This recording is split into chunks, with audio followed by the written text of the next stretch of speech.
सूचना केवल हमारे विचार हैं, वित्तीय सलाह नहीं। निर्णय लेने से पहले खुद शोध करें। किसी भी लाभ या हानि के लिए हम उत्तरदायी नहीं हैं। आज हम देख रहे हैं आंध्र पेपर लिमिटेड के 2025-26 Q1 की standalone financial performance. Starting with the sales, पिछले क्वार्टर से सेल्स में -3.5% का डिक्रीज हुआ है, मगर कंपनी ने पिछले साल के मुकाबले 24.5% का सेल्स इंक्रीज रिपोर्ट किया। Expenses -7% quarter on quarter decrease हो गए हैं, जो साल भर के 27.5% के राइज के साथ अलाइन करता है। एक्सपेंसेस में डिक्रीज अच्छा है, लेकिन सेल्स में डिक्रीज निराशा की बात है। ऑपरेटिंग प्रॉफिट, जो पिछले साल के कंपैरिजन में -0% डाउन हुआ है, quarter on quarter around 65% increase हुआ है। Operating profit margin OPM annual basis पे -2% से डिक्रीज हुआ है और पिछले क्वार्टर के कंपैरिजन में 3.5% से इंक्रीज हुआ है। एक्सेप्शनल आइटम्स को ऐड करके अदर इनकम पिछले क्वार्टर के कंपैरिजन में 54% बढ़ गई, बावजूद इसकी ईयरली ग्रोथ 7% हुई है। इंटरेस्ट एक्सपेंसेस पिछले क्वार्टर से -21% डाउन हुआ, लेकिन ईयर ओवर ईयर इंक्रीज लगभग 1.5 गुना हुआ है।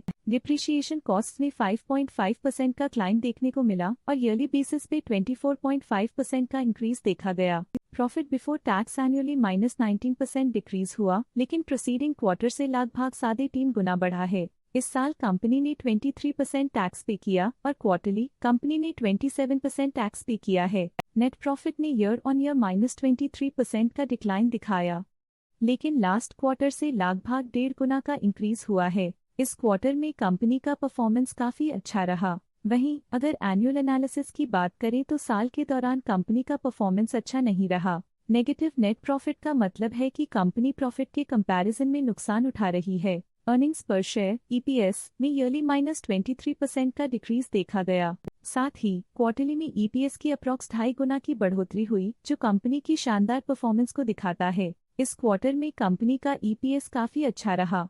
आंध्र पेपर लिमिटेड के फाइनेंशियल स्नैपशॉट को रिव्यू करते हुए कुछ मुख्य ट्रेंड्स सामने आए हैं, जो कंपनी की परफॉर्मेंस पे रोशनी डालते हैं। जून 2022 से जून 2025 तक आंध्र पेपर लिमिटेड की फाइनेंशियल जर्नी में सबसे पहले बात करते हैं सेल्स की। इस साल -1% की कमी के बावजूद पिछले 4 सालों में सेल्स में 3% की वृद्धि हुई है। 3 साल पहले के बढ़ती हुई सेल्स के बाद पिछले 2 सालों से सेल्स गिर रही है, जो ग्रोथ मोमेंटम बनाए रखने में चुनौतियां दिखाता है। अब बात करते हैं एक्सपेंसेस की। इस साल एक्सपेंसेस 13% बढ़े हैं और 4 सालों में 18% का इजाफा हुआ है। इस साल हालांकि एक्सपेंसेस सेल्स से थोड़ा ज्यादा बढ़े हैं, मगर ग्रोथ रेट्स का करीब होना स्टेडी ऑपरेशनल कॉस्ट को दर्शाता है। चैलेंजेस से गुजरते हुए ऑपरेटिंग प्रॉफिट ने इस साल -62% की डाउनटर्न देखी, जो एक ट्रेंड को कंटिन्यू करता है। पिछले 4 सालों में -62% की डिक्लाइन के साथ एक वृद्धि के बाद पिछले 2 सालों से ऑपरेटिंग प्रॉफिट गिर रहा है, जो कुशलता बनाए रखने में चैलेंजेस को दर्शाता है।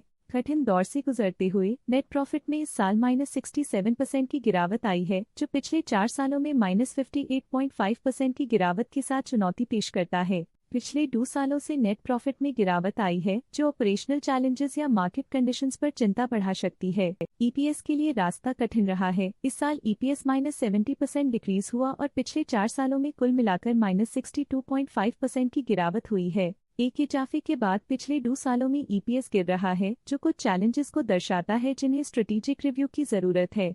चलिए अब बात करते हैं शेयर होल्डिंग पैटर्न की। आंध्र पेपर की शेयर होल्डिंग रिपोर्ट्स कुछ इस प्रकार की हैं, जो अननोन 2025 के तक चलता है।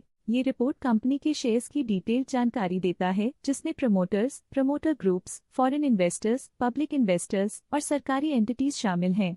पब्लिक द्वारा हेल्ड शेयर्स का परसेंटेज 21.92% से इंक्रीज होकर 2025 के में 22.03% तक का इंक्रीज से देखा गया।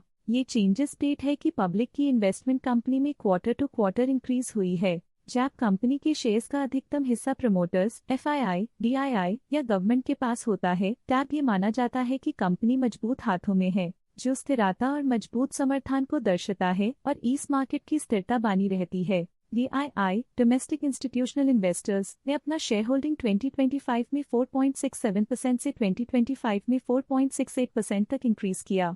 ये बताता है कि डोमेस्टिक इंस्टीट्यूशंस ने कंपनी में अपना इंटरेस्ट 0.01% तक इंक्रीज किया है। फॉरेन इंस्टीट्यूशनल इन्वेस्टर्स की शेयर होल्डिंग में थोड़ा डिक्रीज आया 2025 के से 2025 के में।